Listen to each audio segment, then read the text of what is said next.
Good morning, one and all. So today we are learning about cost concepts of cost accounting in Unit 4 of Accounts and Financial Management. So Accounts and Financial Management లో fourth unit వచ్చేపాటికి cost concepts ఉంది. So costing is a branch of cost accounting is the branch of accounting, one of the branch and it is very important. So going to the topic, what is the meaning of cost? So cost is nothing but మనం ఒక product మీద ఎంతైతే ఖర్చు అవుతుందని ముందుగానే మనం అనుకుంటాము, తయారు చేయడానికి అయ్యే ఖర్చు ఏమవుతుందో దాన్ని కాస్ట్ అని కాల్ చేస్తాం. సో అక్కడ మనం ఇచ్చుకున్నది ఏంటి అంటే the monetary value which A company spends in order to produce something is referred to as cost. In business the amount of money is expressed in terms of cost which is spent on the production of a particular product. So particular product మీద మనం తయారు చేసిన గూడ్ మీద ఎంతైతే ఖర్చు అవుతుందో దాన్ని cost అంటాం. డెఫినేషన్ కూడా అదే చెప్తుంది. In business and accounting cost is the monetary value that help spend by company in order to produce something. So అది నెక్స్ట్ వన్ వచ్చేపాటికి కాస్టింగ్. కాస్టింగ్ అంటే ఏంటంటే మనకి ఎంత అసర్టైన్ చేస్తున్నాం ఒక ప్రోడక్ట్ మీద, ఒక కాస్ట్ అయితే ఎంతైతే అసర్టైన్ చేస్తున్నామో దాన్నే కాస్టింగ్ అంటారు. ఫర్ ఎగ్జాంపుల్ అక్కడ మనం చెప్పుకున్నది ఏంటి అంటే costing is a process for determining the cost. It may be called a technique for ascertaining the cost of production of any product or service in the business organization. So product మీద ఎంతైతే ఖర్చు అవుతుంది అని ascertain చేసుకోవడానికి use చేసేదాన్ని casting అంటారు. Cost accounting next concept is classifying, recording and appropriate allocation of expenditure for the determining of cost and of products or services and for the presentation of suitably arrangement of purpose of control and guidance of management. It includes the ascertainment of the cost, order, job, contract process, service or unit as may be appropriate. అంటే cost accounting ఏంటి అంటే మనం ప్రతి దాంట్లో job కాస్టింగ్లో కానీ, process కాస్టింగ్లో కానీ, లేదంటే service కాస్టింగ్లో కానీ, యూనిట్ కాస్టింగ్లో కానీ ఏదైతే మనం క్యాలిక్యులేట్ చేస్తున్నామో దాన్ని రికార్డ్ చేసి క్లాసిఫై చేసి ఎంత ఖర్చు అవుతుంది ఒక ఇయర్కి అనేది ఎస్టిమేట్ చేసి చూపించేదే కాస్ట్ అకౌంటింగ్. సో కాస్ట్తో పాటు దాన్ని అకౌంటింగ్ ప్రాసెస్లో యూజ్ చేసేదాన్ని కాస్ట్ అకౌంటింగ్ అని కాల్ చేస్తాము. Next features of cost accounting. అంటే కాస్ట్ అకౌంటింగ్ ఫీచర్స్, దాని నేచర్, దాని ఏంటి అనేది ఇక్కడ మేము చెప్పుకుంటున్నాం. It is a sub field in accounting. So అకౌంటింగ్లో ఒక బ్రాంచ్ అని చెప్పుకున్నాం. It is the process of accounting for cost. So accounting కాస్ట్ని అకౌంటింగ్ ఆర్ దాన్ని క్యాలిక్యులేట్ చేయడానికి యూజ్ చేసేదాన్ని కాస్ట్ అకౌంటింగ్ అంటాం. Provides data to the management for decision making at the time of budget టైంలో డెసిషన్స్ తీసుకోవడానికి కూడా కాస్ట్ అకౌంటింగ్ యూజ్ అవుతుంది. It helps to establish certain standard cost and budgets కానీ standard cost కానీ establish చేయడానికి ఇది use అవుతుంది బాగా. It provides costing data that helps in fixing of prices of goods and services. So ఒక గూడ్కి ఎంత ప్రైస్ ఫిక్స్ చేయాలనేది త్రూ కాస్ట్ అకౌంటింగ్ మనం చూడొచ్చు. It is also a great tool to figure out the efficiency of unit or a process. So మన efficiency ఎంతవరకు ఉంటుందో, ఒక యూనిట్కి కాస్ట్ ఎంత అవుతుంది, ఎక్కువ అవుతుందో తక్కువ అవుతుందో కూడా చూపించేదే cost accounting. It can disclose wastage of times and resources. So wastage ఎంత అవుతుంది అనేది కూడా ఇక్కడ మనం చూడొచ్చు. Objectives of cost accounting. So cost accounting వల్ల మనకు వచ్చే అంటే మనకి ఎంత వరకు యూజ్ అవుతుంది అసర్టైనింగ్ కాస్ట్. సో మనం చెప్పుకున్నదే కాస్ట్ అసర్టైన్మెంట్ చేసుకోవచ్చు, సెల్లింగ్ ప్రైస్ డిటర్మైన్ చేసుకోవచ్చు, ఎఫిషియన్సీ ఇంక్రీజ్లో ఉందా డిక్రీజ్లో ఉందా లేదు మెజర్ చేసుకోవచ్చు. ఎఫిషియన్సీ వర్క్ ఆఫ్ ఎఫిషియన్సీ అనేది ఎలా ఉంటుంది, కాస్ట్ కూడా ఎలా ఉంటుంది అనేది కూడా ఇక్కడ మనం మెజర్ చేసుకోవచ్చు. Cost management. So cost reduction చేసుకుని కాస్ట్ కంట్రోల్స్ కూడా చేసుకోవచ్చు. Determining profits. మనం బై కాస్ట్ అంటే కాస్ట్ ఒక 10 రూపాయలు అయిందని ఎస్టిమేట్ చేస్తే దానికి ఒక 5 రూపీస్ ఎక్స్ట్రా చేసి ఒక ప్రోడక్ట్కి 15 రూపీస్ మార్కెట్లో అమ్మవచ్చు. అంటే like we can determine profits based on the cost accounting. Cost control and reduction. So cost ఎక్కువ అవ్వకుండా జాగ్రత్త చూసుకుని కాస్ట్ తగ్గించుకునేలాగా చూసుకోవచ్చు by cost accounting. So next advantages. అంటే అడ్వాంటేజెస్ ఏంటి, కాస్ట్ అకౌంటింగ్ ఉండడం వల్ల ఒక కంపెనీ ఎక్వైర్ చేసుకోవడం వల్ల అడ్వాంటేజెస్ ఏంటి. అసిస్టెన్స్ టు ద మేనేజ్మెంట్ ఒక అసిస్టెన్స్ లాగా ఉంటుంది, గైడెన్స్ ఇస్తుంది, ఇక్కడ ఎంత అమౌంట్ పెట్టాలి అనేది కూడా చెప్తుంది. హెల్ప్స్ ఇన్ రెడ్యూసింగ్ కాస్ట్ తగ్గిస్తుంది. ఫోర్కాస్టింగ్ ఫ్యూచర్ అన్సర్టైన్ సిచ్యువేషన్స్ కూడా ముందుగానే మనం ఎస్టిమేట్ చేసుకోవచ్చు. We can prepare financial accounts by this cost accounting and if any frauds or occurred it can be reduced through cost accounting. Helps the government means here ఇక్కడ మనం అన్ని all type of accounts అనేవి చూపిస్తే government కూడా మనం clean sheet అనేది ఇస్తుంది. And cost accounting వల్ల మనం ఫ్రాడ్ చేయట్లేదని గవర్నమెంట్ దృష్టిలో ఉంటుంది. Determining loss of profit. So మనం we can know the profit or loss under this section. So ఈ కాస్ట్ అకౌంటింగ్లో మన కంపెనీ గుడ్స్ తయారు చేసడంలో బాగా చేస్తుందా లేదంటే లాసెస్లో రన్ అవుతుందా అనేది కూడా తెలుసుకోవచ్చు. So every advantage there is simultaneously disadvantage, compulsory disadvantages కూడా ఉంటాయి. కాస్ట్ అకౌంటింగ్ వల్ల ఏం డిసడ్వాంటేజెస్ ఉన్నాయి? Only past performance can be recorded. Past performance అంటే హిస్టారికల్ రికార్డింగ్ మాత్రమే చేస్తుంది. ఇక్కడ అంటే కరెంట్ సిచ్యువేషన్ గురించి ఆలోచించదు. పాత రికార్డ్స్ బట్టే ప్రజెంట్ సిచ్యువేషన్స్ డెసిషన్ తీసుకుంటారు. Cost keep on changing every year. So cost మనకి ఇవాళ తీసుకున్న గూడు నెక్స్ట్ ఇయర్ రా మెటీరియల్ కావాలి అంటే, ఇవాళ తీసుకున్న రా మెటీరియల్ మనం నెక్స్ట్ ఇయర్ కావాలంటే 1 రూపీ or 10 రూపీస్ ఎక్కువ ఉంటుంది. సో మనం లాస్ట్ ఇయర్ బేస్ చేసుకుని చేస్తే మనకి కరెక్ట్ వాల్యూస్ అనేవి ఇవ్వవు. So proper maintenance required. ఖచ్చితంగా కాస్ట్ అకౌంటింగ్ స్టార్ట్ చేసాము అంటే ప్రాపర్ మెయింటెనెన్స్ ఉండాలి, లేదంటే ఇట్ లీడ్స్ టు ఫ్రాడ్స్కి వెళ్ళే ఛాన్సెస్ ఉన్నాయి. Expertise is required to record. So ఖచ్చితంగా efficient person, expertised person or ఈ పర్టికులర్ ఫీల్డ్లో ఎక్స్పీరియన్స్ ఉన్న పర్సన్ని రిక్రూట్ చేసుకోవాలి. ఎవరు పడితే వాళ్ళు చేసినా అంత ఎఫిషియన్సీ వర్క్లో ఉండదు.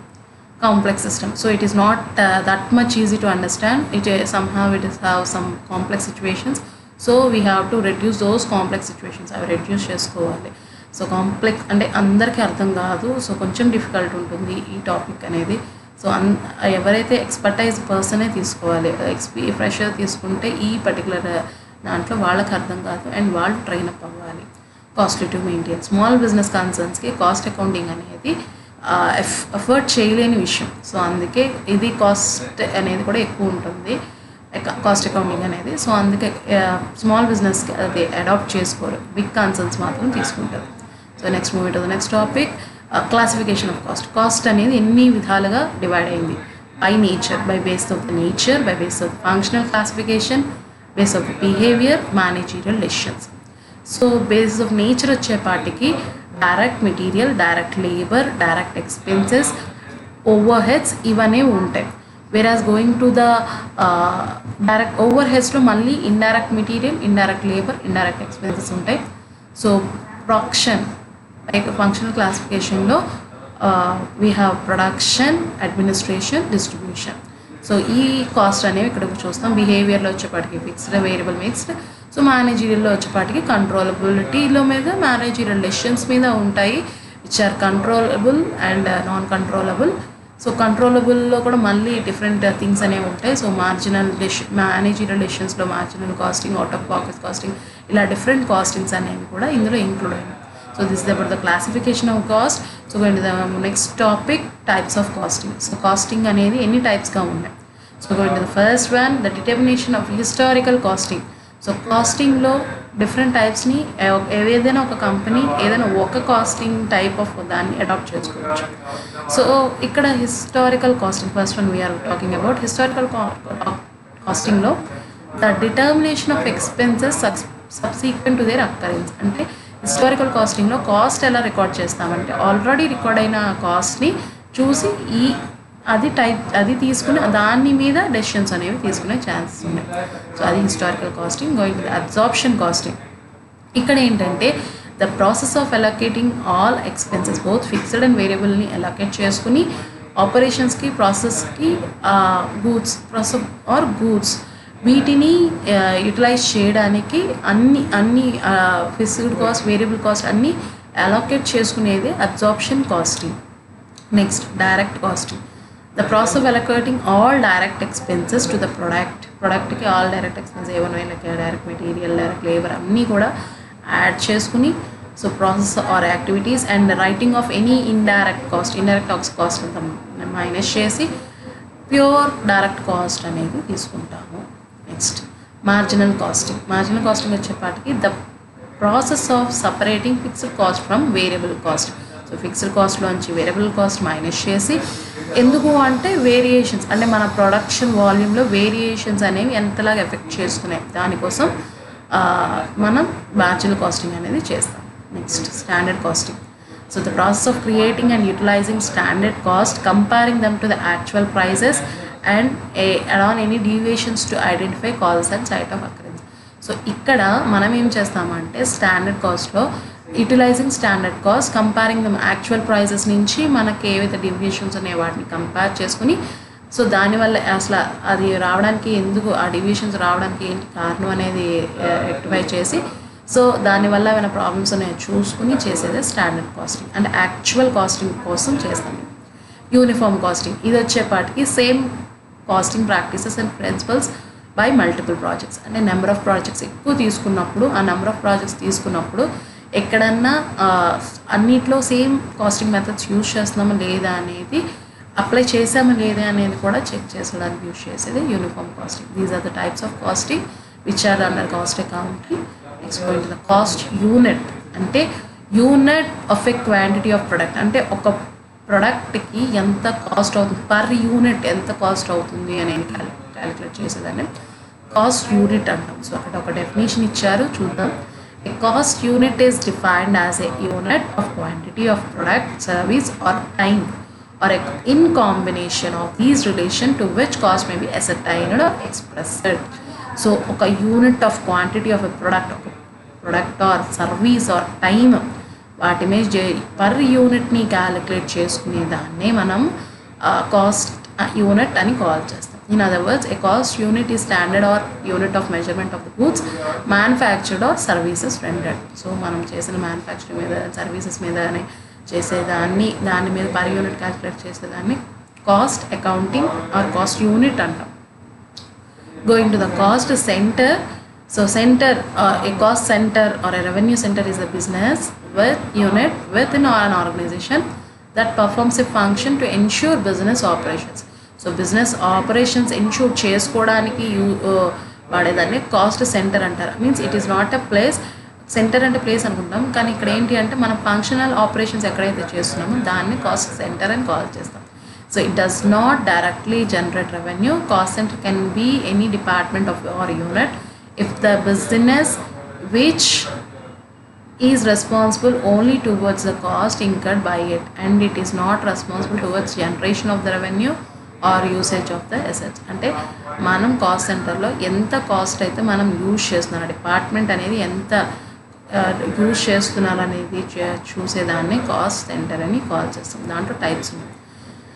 Impersonal cost centre. Impersonal cost centre అంటే where machine will have certain cost. అంటే ఒక మెషిన్ మెయింటెనెన్స్ కానీ, మెషిన్ రిపేర్ అయినప్పుడు కానీ అయ్యే ఖర్చు అవుతున్న దాన్ని ఇంపర్సనల్ కాస్ట్ సెంటర్లోకి ట్రీట్ చేస్తాం. సో మనకి ఎక్కడ కాస్ట్ సెంటర్ ఎక్కడ అంటే మ్యానుఫ్యాక్చరింగ్ దగ్గర మెషిన్ డిపార్ట్మెంట్లో మనకి ఖర్చు అనేది అయ్యింది. సో అలాంటివన్నీ ఇంపర్సనల్ కాస్ట్ సెంటర్. మెషిన్స్ కానీ లేదంటే ప్యాకింగ్ చేసేటప్పుడు కానీ ఏమన్నా కాస్ట్ అనేది అయితే దాన్ని ఇంపర్సనల్ కాస్ట్ సెంటర్ అంటారు. ఆపరేషన్ కాస్ట్ సెంటర్ అంటే గూడ్ రా మెటీరియల్ నుంచి ఫినిష్ గూడ్గా తయారయ్యే మధ్యలో ఏమైనా కాస్ట్ అనేది ఎక్వైర్ అయితే, సర్టైన్ అయితే దాన్ని ఆపరేషన్ కాస్ట్ సెంటర్ అని కాల్ చేస్తాం. సో పర్సనల్ కాస్ట్ సెంటర్ ఇదేంటి అంటే పర్సన్ ఎవరైతే ఉన్నారో వాళ్ళ వల్ల ఖర్చు అవుతుంటే దాన్ని పర్సనల్ కాస్ట్ సెంటర్ అంటారు. అంటే లైక్ స్టోర్ కీపర్ కానీ, హెచ్ఆర్ డిపార్ట్మెంట్ కానీ, లేదంటే మ్యానుఫ్యాక్చరింగ్ డిపార్ట్మెంట్ కానీ ఎవరన్నా ఖర్చు ఏదో చేశారు, సంథింగ్ ఏదో అయ్యింది, అక్కడ కాస్ట్ అనేది ఎక్వైర్ అయింది వాళ్ళ వల్ల. సో అలాంటివన్నీ పర్సనల్ కాస్ట్ సెంటర్లోకి తీసుకుంటాం. Products cost centre. Product cost సెంటర్లోకి వచ్చేపాటికి మనము ఎక్కడైతే ప్రొడక్ట్ తయారు చేస్తున్నామో ఆ ప్రొడక్ట్ వల్ల ఏమైనా ఖర్చు అయితే దాన్ని ఆ పర్టికులర్ యూనిట్ని ప్రొడక్ట్ కాస్ట్ సెంటర్ అంటారు. Process cost centre. So processing జరుగుతున్న టైంలో, వర్క్ ఇన్ ప్రోగ్రెస్ జరుగుతున్న టైంలో ఏమైనా కాస్ట్ అయితే దాన్ని ప్రాసెస్ కాస్ట్ సెంటర్ అంటారు. అంటే మనం తయారు చేసే గూడ్ వల్ల ఏమన్నా అయితే ఖర్చు అయితే. Next service cost centre. అంటే it is not about like product service. అంటే లైక్ క్యాంటీన్ కానీ ఇట్లాంటివి ఎవరికన్నా సర్వీస్ అంటే ఆ మ్యానుఫ్యాక్చరింగ్ యూనిట్లో సర్వీస్ అనేది ఉంది, దానివల్ల ఖర్చు అయింది, దాన్ని సర్వీస్ కాస్ట్ సెంటర్ అంటారు. అంటే ప్రొడక్ట్ కాదు, ఇక్కడ సర్వీస్ గురించి మాట్లాడుకున్నాం. ఏదైనా సర్వీస్ రెండర్ చేసినప్పుడు కాస్ట్ అయింది, ఖర్చు అయింది. ఇప్పుడు క్యాంటీన్ పెట్టడానికి ఖర్చు అవుతుంది. సో క్యాంటీన్ ఎవరి కోసం పెడుతున్నాం? పర్సన్స్ కోసం, లేబర్ కోసం పెడుతున్నాం. సో ఆ లేబర్ తినడానికి మనం పెట్టేదాన్ని సర్వీస్ అంటున్నాం. సో దానివల్ల అయిన ఖర్చుని సర్వీస్ కాస్ట్ సెంటర్ అంటారు. So these are the important topics in the unit.